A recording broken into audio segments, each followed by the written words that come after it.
Good day to you viewers, the Colonel speaking to you live from the Prime Secretary for British Imperial YouTube Broadcasting. And we're here again with the Squire. It's been a couple of weeks, I know, but he's been busy, with part 7 of the Squire Rambles on. Good evening, Squire. Good evening, how are you? Very well, thank you, and yourself, I trust? Well, I haven't been well, but I'm better now. Not been too good, I'm afraid, for half of last week, but I think it's been going around. I think so, yes, absolutely. It's not something you can catch from a gramophone. No, luckily. indeed not. No, indeed not. We've had it's part 7, amazingly, and we've had a question from a Witney resident who says, what was living in Witney and the sort of outlying areas like in the 1950s, 60s and 70s? Has it changed much? It's changed quite dramatically, really. The middle of Witney is much the same, but of course it's grown much bigger around the outside. There are much larger, big estates round that weren't in the old days. And the other thing, of course, what's lacking now, which was around then, was all the blanket mills. Oh yes. I think people perhaps today don't realise that you didn't walk very far in Witney out of the hearing of a blanket factory running. Well, of course, yes. Witney's famous for blanket manufacture from, I think, the late 17th century onwards. Something like that, yes.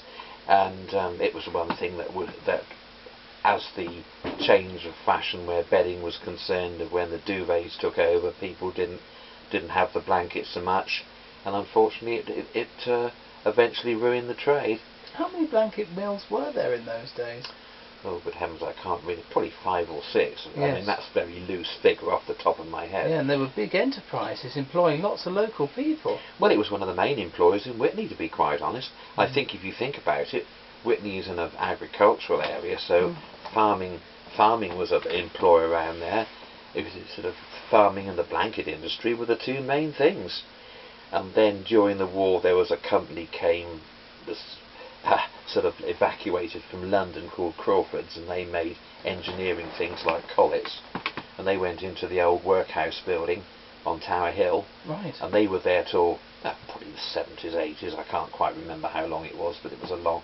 And then Smith's Industries came on the old de Havilland site up on the Burford Road, and they were a large employer, but a lot of their people came down from London.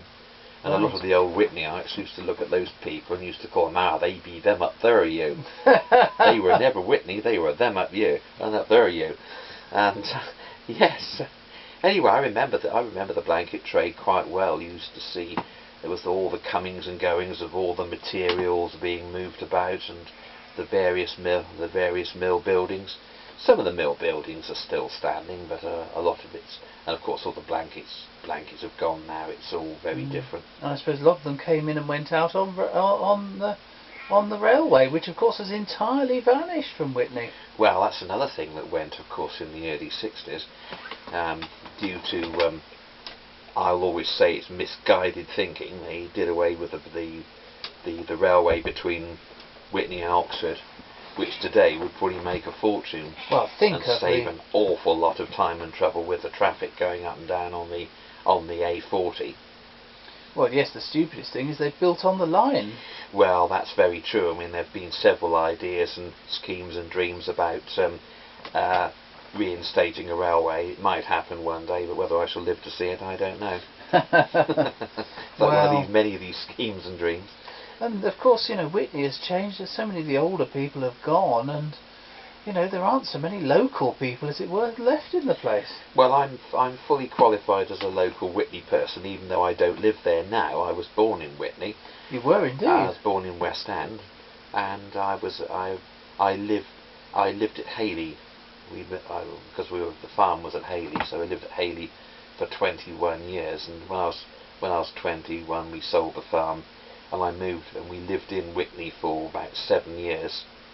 In that time, it was still reasonably recognisably old-fashioned when we were there. Then changes had been made. A lot of the old shops had gone.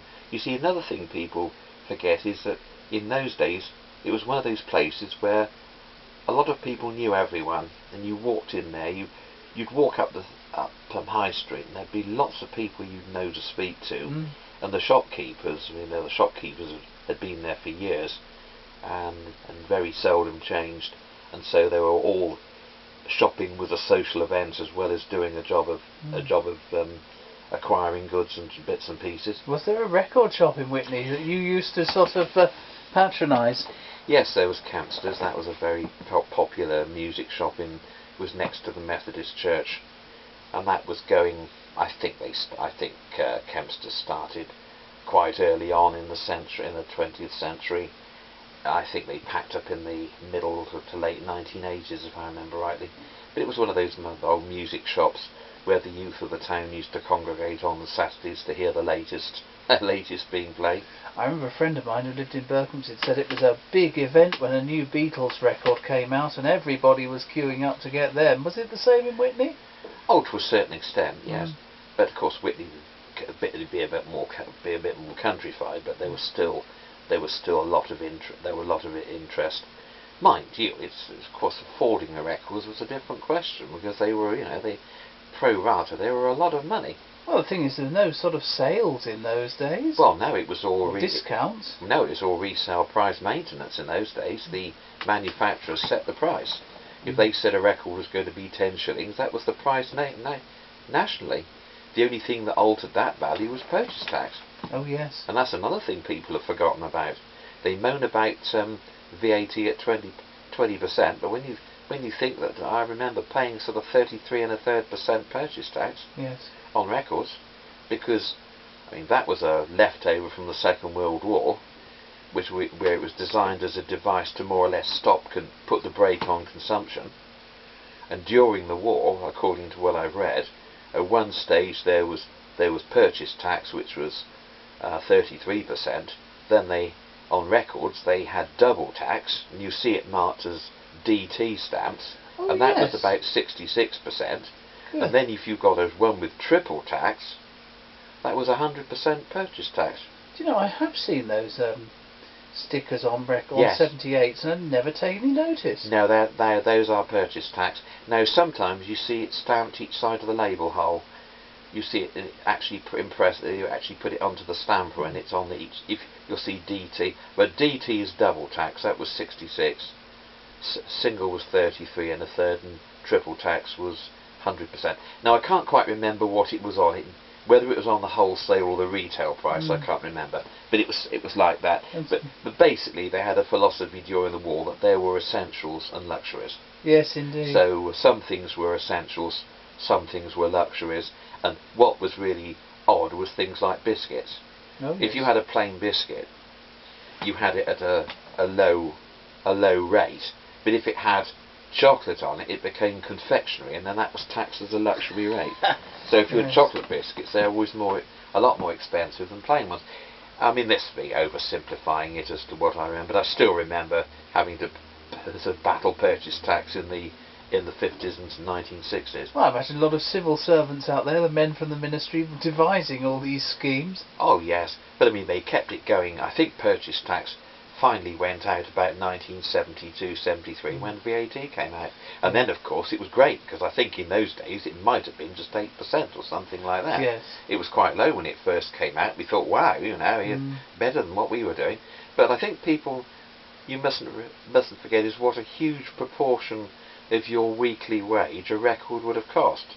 Now I can't quite think what an average weekly wage would have been in, say, 1965-66, but to buy an expensive classical LP, you were talking about 37 6p, £2.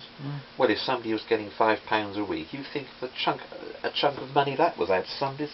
And even the pop singles, even the 45s, I can remember them at about 6 and 6p, and 78's round about 5 shillings 5 and 6p, and that could include the purchase tax, but you always had purchase tax to remember. I remember being told, I remember saying to my mother or somebody, well, it's so many pounds. Yes, but don't forget the purchase tax. Yeah, absolutely.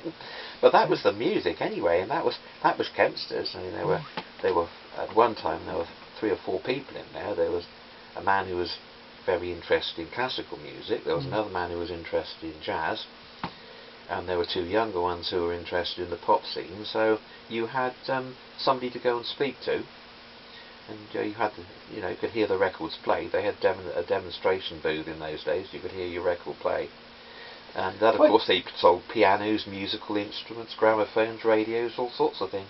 Well, I think that's what people forget. You didn't just buy a record. You would audition it first in an audition room. Oh, that's right. And if you liked it or didn't like it, they wouldn't sell you that record. They'd take one sealed in its cover. Yeah. And that's the one you bought, not the one you listened to. Oh no, I think dealers had several. I think dealers had a playing copy and another one, because in some shops, I mean, my mother used to talk of in the 1920s in Oxford. I think it was either Russell Acott's or tab houses, where there were rooms with gramophones in, and the students used to go in they could have 10 records, try them, and buy the one they wanted. Right. There's a wonderful poem. It's well worth reading if you get the chance. It's by now let me think. I think it's John Masefield. It's called Shopping in Oxford. Right. It's a wonderful poem. It goes into all that. Yes, so that was the music side. Then of course there were all sorts of other shops. And there were the ironmongers in those days. There was Henry Long and Son, and there was Lee's and Clark's, where you used to go and get all the hardware. We used to get the farming supplies, even used to supply tractors and things like that. Well. So yes, it was a nice town. I remember you could almost do your shopping, park the car on the side of the road out of one shop, do one shop, and then drive up to the next one eventually. Well, yes, indeed. And then of course there was the market. It was a market town. There were I remember the cattle market, which was at the back. Which was towards the back of the town, out towards Langle Common, where they had the cattle market. I remember taking cattle down there. And then the fire station was down in the Corn Exchange Yard, where they had this old fire engine. I don't know where it is now. It was around to quite recently, with a huge brass radiator on the front, and that was still in use in the 1960s. Goodness me! It was pre-war, and they're still using it. So yes, it was. Yes, and then there were the schools. There was the grammar school, which was up by the church, and then there was the secondary school, which was out on the Woodstock Road. So yes, Witney was always been a nice, pleasant town to be, and always nice, interesting people there. Yes, I shall be proud to be a Witney person. But it's changed dramatically, I suppose, with the great development, and really become a satellite of Oxford. Well, in some ways it has. It's like everywhere. It's all the old ideas have gone and the new ones have come, and I don't think it's altogether for the best. But then that's progress. Well, this is the thing, and I suppose somewhere like Hayley, where you were, was a separate village. Now it's just a little bit further out from Witney. Well, there is urban sprawl. I mean, luckily there is a fair amount of green belt separating Hayley and Witney now, but no, Witney was always very pleasant. But the thing was, it was a small town, and a lot of people knew each other. Yes, and a lot of people in agriculture, of course, not just the blanket industry. Oh, very much so. Yes, indeed. Yes, yeah. Well, the farmers used to go into the town on market day. They used to have the sheep market in the market square. Right. I can just about remember, I think, them doing that, but they used to certainly. And then the cattle market was down towards the other side, towards the back. Yeah, I remember them driving the cattle up down the town to the slaughterhouse. How amazing! Yeah, that's right. Used to go in and cause havoc in the shop sometimes. You had to get a few cattle in there or something. Literally bull in China shops. Absolutely, virtually, yes, indeed. Yes, very much so. And I remember a chap who lived on the High Street, who was a great countryman, one of the Witney's greatest characters, and he said that they used to keep a pig, and they used to walk it up the town, or walk it up the town up to the market to sell the pig. And I imagine in a lot of country places that was very common until fairly recently. Oh, very much so. Yes. I mean, there is a market. There is a market in Witney now. It's twice a week, Saturdays and Thursdays. It's what they call the charter market. It's one that's been going on for hundreds and hundreds of years. Yes. which brings a lot of interest and colour into the town. I can't remember the history of that. It may be something to do with the Bishop of Winchester, who Something like that. had a palace at. It could easily be. Witney, yes, that's right. Yes, yes, yeah. How extraordinary. Yes. So, a few things about Witney.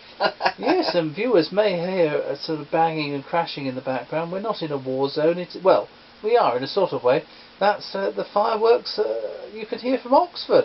Well, not far from the Preceptory, where we are now sitting, and they are quite loud, in fact. Well, now we'll go. That's right. Yes. What was it like on Bonfire night? Well, at the farm or at Witney? Well, I think the thing when I was a child, there were some neighbours who used to have a firework party, and I remember being very excited. They used to invite their friends and neighbours in, and people used to take a box of fireworks with them, and used to have a big bonfire and a firework party, and then the lady used to come in with a drink of some sort, and we used to go there we were there for several years. But when I got older, we had firework parties at the farm. Now the thing was, I mean, being as we were on the farm, we were working during the summer. Well, of course. So when most people were on holiday, we were still working, so we didn't get any time in the summer. If I got to Witney twice during the summer, that was probably as much. The rest of the time we was working on the farm, sometimes 18-hour days. Goodness me. So what we tried to do, we tried to make something of Bonfire night and Christmas. Well, the technique usually was Father used to we used to try and get some hedging done, cut the hedging down, tidy the hedges up, then carry it on the wagon into a field and stack it up, and then used to save any wooden bits and pieces we didn't want, and build the bonfire. We used to end up with a fire about 20 feet high. Yes. Enormous bonfire in the field. We used to try and put the guy on the top.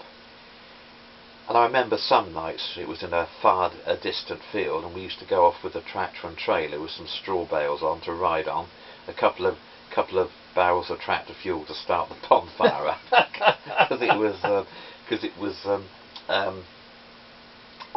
it was pitch dark, of course. And, yes. And the fire was a bit damp, and I remember them tying lights on the tractor, torches on the tractor with string to see where we were going, because it was pitch dark. Tried to aim the tractor down this country lane with no lights. We had strings with a couple of red hurricane lamps on the back or something like that. Dear, oh dear. And we went down. Tractor fuel, there's torches strapped to the tractor. Have you not heard of health and safety in those days? I don't think it existed. This was in the days of basic common sense. Exactly. If there was a job, we had to get it done. And you can't legislate for common sense, alas. I'm afraid I always say to people when they start on about health and safety, if we had all that fuss to contend with in those days, we wouldn't get anything done. Well, we wouldn't have won the war, I don't think, for one thing. But anyway, we used to get to the field. We had friends and friends and neighbours came, and we used to have the bonfire with lots of fireworks. And Father used to quite enjoy himself. He used to have a good time, and then we used to go back and go into the kitchen and have hot sausage rolls or things like that. And that bonfire tradition we kept going for years. I think the last one I tried to have was probably the year might have been the year before we sold the farm up, probably about 1970. But I didn't feel much like it because Father had just died. But we did try and do something, I think. So basically, we tried to make the best of firework night and Christmas.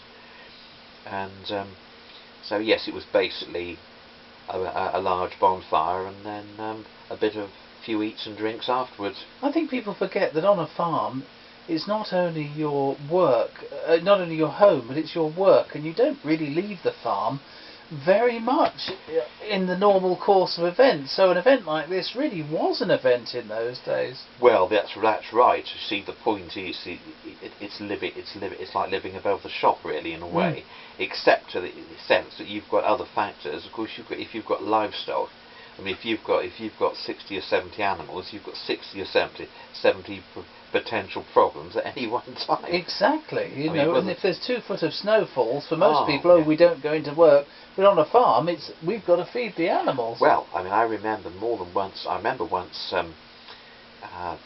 because if anything happened with cattle or horses, for that matter, it was always in the night. It was always, never during the day. I remember once we were knocked up by the police, and they brought these cows. They said, "We found your cows out walking around Hayley. So we brought them back for you." And my father went out there and said, "I'm sorry, they're not ours. They must be somebody else's." So they had to find where they'd come from. Oh dear. And then another night, I remember we were asleep and woke. I was dozing, and all of a sudden I heard horses galloping down the road. Oh dear. So then we had to go out and see what had happened, and one of the horses had got out. Oh so dear. Try and catch that and get it back in. I bet that was a game. Gosh, yes, indeed. So yeah, with animals, you never know quite what's going to happen next. It's not related to Bonfire Night, but didn't you telling me a wonderful story about riding a pony home from a show? Oh yes. Well, I think we had a couple of horses. I remember with some people we knew had ridden this pony at a gymkhana, and I remember there were 2 or 3 horses involved, and I had to ride this thing home, and the dratted thing would not walk straight. It just came down this hill sideways. How the heck we managed it, I don't know. We got home some way, one way or another. Dear. But horses were quite handy because you could use them to round the cattle up. Well, the young cattle anyway. You couldn't run milking cows around like that, but young cattle, yeah. It sounds like almost like a cowboy lifestyle, but in some cases it could be. I mean, it was far easier to get on the horse than it was to run after these wretched things, because they are big and heavy, but they do go at a heck of a speed. A lot faster than you can. It's amazing. Yes. Yeah, big animals, but they can't half-shift. My family were very keen on horses, yeah. But my father, strangely enough, as people who knew him would never believe it, but he was a very proficient rider. He'd ridden a lot in his youth, but I could never get on with them personally. You know, I thought they've got big teeth and no brakes, and you know, and the only creature on earth that can actually rule a horse seems to me to be a teenage girl. They can do anything with them, but anybody else, they haven't got a chance. It's funny how it works out like that. It really does. It really does work out like that. And yes. It does, and I've seen them do the most extraordinary things with horses who were, in my opinion, completely nuts and should have been shot. But these girls go up to them and say, "Stop that," or what have you, and they jolly well do. Yeah, no, it's amazing. You know, they'd have killed me, no doubt about it, if I'd have done, gone that close to them. Yeah. Oh yes, gosh, yes. Amazing. But didn't you tell me a wonderful story about you were coming back with your mother in the Land Rover or something, and some horses had got out, and your father had to go and look for them? I can't remember that one. Oh. Can't remember that one. I know one of the jobs we had to do was to move the cattle from one part of the farm to another. And the trouble is with our farm, it had one disadvantage, and that it has got 2 or 3 roads going through it. Ah, yes. And that was always a pain where cats trying to move animals about. So we had to try and even to get the dairy cows across the road from one side to another. Yes. We had to have a couple of red hurricane lamps and try and stop the traffic to get the cows across. We had a light put on the corner of the barn to try and help it. But when you moved the cattle, you just had to take them down the road, and then across at the corner at the bottom, down a lane, and then we had to start them off down this lane, and then they had to get in the Land Rover and go right round through the village and get the other end to take them across the road. My father was always quite fast and brisk, and mother was driving and was too slow, and he was shouting, "Get your nasty foot down, Joe, or else the cattle will be halfway down to Witney."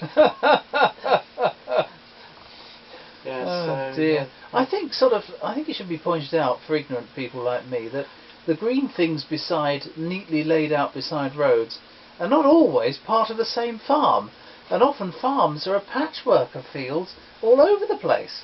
And so you may have sort of various fields along the road that belong to different farms. Oh yes, that's right. Well, we had one field sort of surrounded by other people's land, where they had a lane to get down into towards it. So that was one of the problems, was outlying fields, because we had to go on somebody else. There was a lane which we had to get these cattle down to the field, because we had this field down by the river, you see. Well, I was going to say, you've got to water these things, and the river is the place. Well, then that's only satisfactory in the summer, because then the land would get flooded during it was floodplain, so it got flooded during the winter, so we could only use that field in the summer. And we only used to send the young cattle down there. We didn't send the milking cows down; it was too far away. Yes, dear, oh dear. Sounds like a lot of adventures. Yes, indeed. And what happened around Christmas time? Did you have a bonfire then, or? No, we just had the firework party. I think we'll leave Christmas till a little bit. Ah, yes, well, of course we are. We're getting on there, but we'll have a little bit more about Christmas a bit nearer. Yes, have indeed. A Christmas special, so to speak. Yes, that's a good idea. Yes, Yeah. we could do one on that. Golly, yes. But as you say, dealing with animals is no joke. A lot of people have seen, well, older people now, I suppose, have seen the James Herriot films and programmes. Was it very much like that? It was very, but those were nice. Those programmes, those were quite evocative of it at that period. Yes, they were good, very good. Mind you, that was written with the man who was James Herriot wrote those stories out of personal experience of what he'd actually seen and what he'd done. It was eyewitness account really, and it was really good. Yes, it was very good. Yeah. And I suppose in those days, vets only had fairly primitive technology and procedures and that, and if they couldn't save an animal, they couldn't save it. Well, there was always that happened. Obviously, science improved, because I suppose really the war brought up antibiotics, which obviously penicillin was one of the main ones, and that became used quite a lot in animal treatment after the war for various diseases and things. But no, it was at one stage it was cattle medicine and doctoring was quite medieval. Well, I don't suppose much had changed. No. I've seen these wooden crates full of unpleasant things that were called the farmer's home medicine kit or whatever. Oh yes, that's right. I haven't seen one for a while, I must admit, but no. That's more or less, you had to sort of treat things yourself. Well, funnily enough, talking about cattle medicine now, my father used to have. He absolutely swore by this stuff. It was a medicine put out by a firm called Munday, Munday, and they called it Munday's mixture. Right. And that would almost bring he used to swear by it. He used to bring the cows back from the dead sometimes. Amazing. In fact, there was a wonderful story. There was an old lady and gentleman had a farm down in Popley End, I think it was. And the husband was away, but he'd been injured during the war and lost a leg, and used to still get around and do a bit. And anyway, I remember the lady came to see father in a big worry because one of the cows had gone down. And of course the thing, well, if a cow goes down on the ground, it gives up. You think, well, it just gives up the ghost when that happens. Anyway, father said to her, he said, now look, he said, I want you to do something for me. What's that? He said, now I want you to go to bed. I want you to have a good night's sleep. And I want you to get up at 6 o'clock tomorrow morning, because this cow will be wanting to come into me milk. And they said, oh no. Anyway, he gave it a couple of doses of this Munday's medicine, and it was up waiting to come at the gate the next morning. And that is a dead true story, because they're on about it, because the vet had almost said put it down. Oh, yes, indeed. Yeah, but it was up the next, and I don't know what was in this, whether it was a herbal remedy of some sort, but they stopped making it and you couldn't get it. It probably had something unpleasant in it, but it did the trick. Absolutely, yes, indeed. Yeah.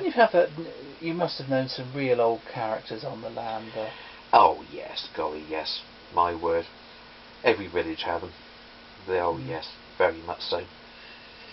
Yes, the characters, and all gone now. Mostly all gone now. Well, we've become a very bland society.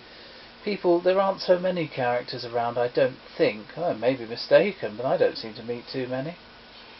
Well, the last ones are passing on a bit now, I think, the real ones, but there's still some around. Well, you knew a chap until fairly recently. He had a wonderful touch with horses and things. Oh, yeah. Yes, that's right. Wonderful chap. Used to work for the council, yeah. A marvellous person. He was one of these people who'd do anything for anybody, and he could do anything with animals. His dog was an incredible animal. He'd do anything for anybody, that thing. Dolly the dog. Amazing. And he was a fond of stories, which are sadly lost now. Well, I mean, that's a shame. I always think that's a tragedy. We weren't able to record him because he'd have been good, been marvellous. He's had wonderful stories, and all true, and it was amazing stories. Well, this is it. Didn't you have a wonderful anecdote your father said about a chap who was an old country character who an animal was very sick and they had to have it put down, and he had a wonderful saying, didn't he? Oh yes, well that was a neighbouring farmer, and he had to have this cow destroyed for some reason. Now I can't remember the details of it, but what it was if the animal died, you couldn't have sold the meat for human consumption, but if it was destroyed in time, you could. And he came up with a classic statement: we had to kill her to save her life. People forget that, if you've got cows there, they're not just providing milk, they are a large investment, a financial investment. In those days, for some of these farmers didn't really make much more than a scratch of a living. And if they lost an animal, they lost a huge investment. Well, of course, you've got the future calves. You see, you've got not just the cow. You've got the calves it's going to have in the future. So if you lose a cow, you lose it. It's a serious business in those days when the herds were fairly small. Well, if you only had 20 or 30 cows, Absolutely. to lose one or two was That's a right. serious matter. Too true, very much so. It's often the difference between making a profit on the year, a small profit, or making a reasonable loss for maybe in the next year as well.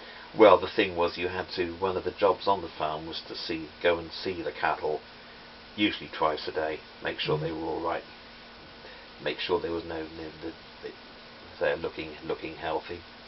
So that was a regular job. You tell me you used to cycle up and on your bicycle to see them and things? Sometimes, yes. Oh, yes, absolutely, very much so. Yes, indeed. Yes, we had a Land Rover on the farm, which we used to take things about, cattle feed and stuff like that. I have this strange yearning to own a Mark I Land Rover. I'm not quite sure why, viewers. I have no mechanical expertise with vehicles at all. Well, the Land Rover's a classic anyway. If you think how many years they've produced it. My goodness, must be yes. 60 years, nearly 70 years, I reckon. It must be, actually. Must be just after the war, yes. Amazing. I love them, but of course there's absolutely no luxury in them whatsoever. Well, we had a Mark II Land Rover that was frankly dangerous. Oh dear. Oh my gosh! If you'd have had a crash in that, you'd have been finished, because there was no. In those days, it was there was no padding like it. I mean, any vehicle today, it's all plastic padding. In those days, it was all metal edges. Yeah. You had a banging one of those, my word, all sharp metal edges and all just metal rolled over them. Just rolled like metal, rolled metal, exactly. Yeah. I remember those things. Yes, my word, yes. Well, this is the thing. They were a working vehicle. I think they're based on a Jeep or whatever. I think they were. Yes, that was the idea. Yes, and it revolutionised farming in those days, because to buy a Land Rover, well, you've just you've got the basic machine, and then put on it what you wanted. There's no such thing as sort of buying a full Land Rover off the shelf. You bought the basic, and I mean, if you didn't want a piece of equipment, you didn't have it. If you wanted something, you put it on there. Well, I suppose that reflected the early car industry, where you bought a chassis from Rolls-Royce, you then had it sent round to a coachmaker to have the body put on. Absolutely. It was not a car straight out of the showroom at all. No, indeed. I suppose Land Rovers were much the same. Things like heaters and glass in the windows and all extras. Well, I remember Father bought a new Land Rover, and I remember we had this sort of specification sheet where he could choose what he wanted, and he had a heater put in it, and then it came like like electric indicators. That was another thing that wasn't standard. Oh. And then you could have things like power takeoffs for driving machinery, various guarding for the prop shafts, or there were and different body styles. Well, yes. So yes, you had a different body style. Yes, you. So some had a sort of cab and a canvas back on them. Some had a full metal jacket, you might say. Yes. And then of course there was the game with side windows. Oh, really? Oh yes, because the thing was, if you had a vehicle like that and it had got side windows, then you had to pay a different road tax on it. Because it qualified as a different kind of vehicle. So a lot of Land Rovers didn't have side windows, they just had them at the back. They just had one window at the back and none in the sides. From the cab, yes. There was obviously, in the driving compartment, you've got door windows. Yeah. But where the passengers would have sat in the back, there were no windows. Dear, oh dear, oh it's a bit like those three-wheeled bubble cars people used to drive. Oh yes. Because you could ride them you could use them on a motorbike license as long as they didn't have reverse gear fitted. So the first thing that happened if somebody passed their driving test, if they had one of those, was they had a reverse gear fitted. Otherwise, they had to get somebody to push them back. Didn't you tell me that was the origin of, or one of the reasons for muck heaps in farmyards? Well, I know that brakes was secondary to getting the thing started and getting something done. So yes, I can imagine that. Yeah. Dear, oh dear, oh dear. Yeah. I admired. We lived in Berkhamsted at the time, and people will remember the old Co-op Hall up. I think it was Boxwell Road. They'll remember that around the back of there was an Outspan shop, and they had these Outspan orange cars. Now they weren't orange as in the colour.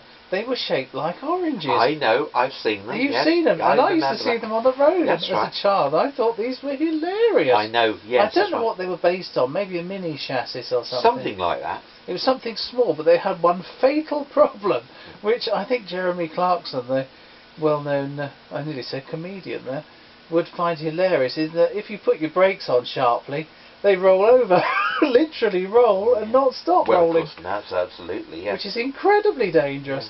How on earth no one ever spotted that, I don't know, but they were circular, they were shaped like an orange and painted orange. They're wonderful things. Yes, I remember those. Yes, indeed. I suppose they were sort of at that time, modern version of, you see advertising vehicles from the 20s shaped like tubes of toothpaste, beer bottles and light bulbs and barrels. Yes, right. Yes, indeed. And all sorts of strange things. Yes, that's right. Oh, yes, they were still. Well, HMV and Victor had them in the shape of gramophones, didn't they? Yes, they did. That's right. I don't think any have survived, though. I'm not sure. I think one of the most extraordinary vehicles I saw. This is moving partly back to farming again, though not entirely. I mean, one of the technical revolutions of the 20th century, particularly from the First World War, and that was the Fordson tractor. And there's a version of it, you can see it on YouTube, which it hasn't got wheels or tracks, but each side of the tractor it's got like a couple of, well, like cylinders. Big cylinders about sort of 3 feet in diameter, and they've got sort of an Archimedes screw attached. Good Lord. And it's for running on snow. Amazing. If you ever got the chance to look at that Fordson snowmobile, it's the most incredible vehicle, and I believe one does exist in America. It's a version of the Fordson that I'd never seen till I saw it on YouTube, and they could do what they want to with it. They were going across snow at a heck of a speed on it. I bet they were. And it was like propelled with this screw, you see. Well, yes, it's an endless screw, exactly, isn't it? You very can much just propel yourself along. With a barrel. Well, I suppose like a screw propeller does. Absolutely, through yes. water. Exactly. How yes. Extraordinary. That's amazing. That's an amazing variant. So yes, it's on YouTube and well worth having a look at. Why would you need a tractor that goes through snow? You couldn't exactly. Well, they were using it to pull wagons and all sorts of things. I see. Because you wouldn't be growing crops in snow. Well, no, like but you'd still be having to get things around. I mean, if you've got a country like America where they probably have snow for weeks in places. It's a good way of getting about. Or Canada, where it's yes, that's right. Winter is not just coming; it's sort of there most of the time. Absolutely, very much so. Yes, indeed. Dear, oh dear. Yeah. Golly, yeah. How amazing! In fact, you reminded me. I saw on the YouTube recently a wonderful thing again from Top Gear, where they they converted a combine harvester Uh-huh. to make a snowmobile. Oh, great. Had flamethrowers on it and all sorts of nonsense. Oh, great. But that tractor sounds jolly interesting. Yes, yes, it is. What sort of tractors did you have on the farm? Because you didn't have horses by your time. No, the working horses had gone by the time I came around. I don't even remember them. I think they got rid. They had working horses during the war and into just afterwards. But I think the last ones had probably been disposed of the time I came around. But it was mostly Fords and tractors on the farm. Right. Had three Fords and Majors, a couple of standard Fords, and we used to do. They're all petrol paraffin ones. All had to be started up with a handle.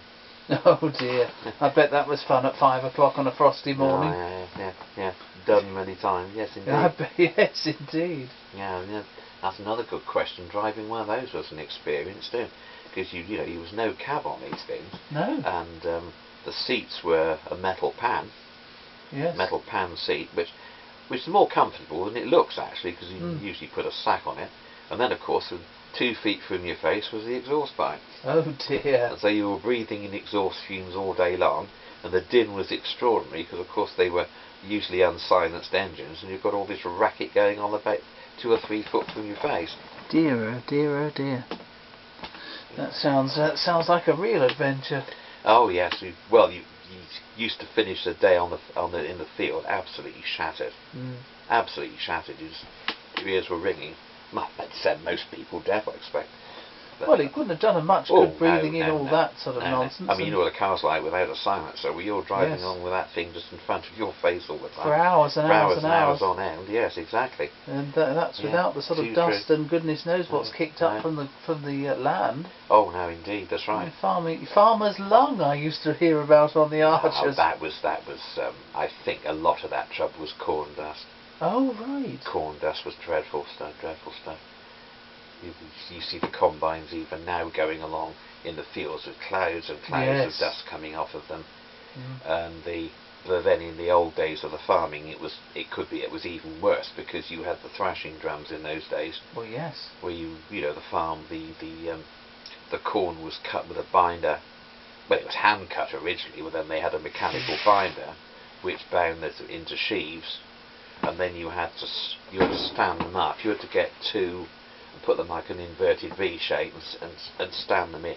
There was a technique of doing it, and you stood them into stooks, about 4 or 5 or 6, to keep them dry. And then of course after that they were stood out in the field for a while. Then they were carried on the wagon, and then ricks were built in the yard. And that had to be planned properly, because then you've got to get the thrashing machine in to deal with it later on. Of course. And you had to have the ricks the right width, right distance, so you could come in with a traction engine or a tractor with a drum on the back, get between 2 ricks and have it the right width. So you had to open the drum out, because it was all packed up for travel. Then you've got sort of wooden boards and everything, you had to be opened out. So the machine might have been about 8 feet wide, and then the top would come out another 2, probably at least another 2 or 3 feet each side. So you had to have the ricks the right width, so you could drive up between 2 ricks, and then you'd have men on the ricks pitching in from each side. You had a chap on top of the drum cutting the strings and feeding it in the top. And you had about sort of 8 or 10 men as a thrashing side to do that. Yes. And that was you're working in continuous dust all day long then. Well, yes. It was blowing out at you from all sides. And I've done that job. I did it actually as a demonstration at the local farm museum in the 70s, early 80s, till I got ill with it and couldn't do it anymore. Well, no, indeed. I remember a very inaccurate demonstration on Dad's army. Where Corporal Jones fell in the machine and his trousers. It went jidder-jadder and ripped his trousers off, but that wasn't terribly accurate. If he'd have fallen in the drum, he'd have come out as mincemeat the other end. Because that's what you've got. You call it the drum, but you've got a cylindrical area where you've got sieves, and then in the middle you've got how can I describe it? Blades, aren't they? It's a beta bars, they call it. Yes, I'm just trying to think how to describe it so that people can. There'd be a series of bars about 54 inches long, one after the other on a drum, which runs round, driven by the tractor. so it's turning at about 1200 RPM, something like Goodness that. me. And then you'll feed, and it really, you hear that hum of that drum, and you feed it in the top, and then that knocks the corn out of the straw, and basically the corn goes one way and the straw goes the other. And then there's the stuff called cavings, all the bits of broken stuff which aren't any good to it, but they're somebody on the cavings, that's a filthy blessed job on the cavings, sacking up cavings because they use it for other purposes. But no, it was no face masks and things like that. Oh good lord, no indeed. Nobody ever thought of it. Well, no, exactly. No.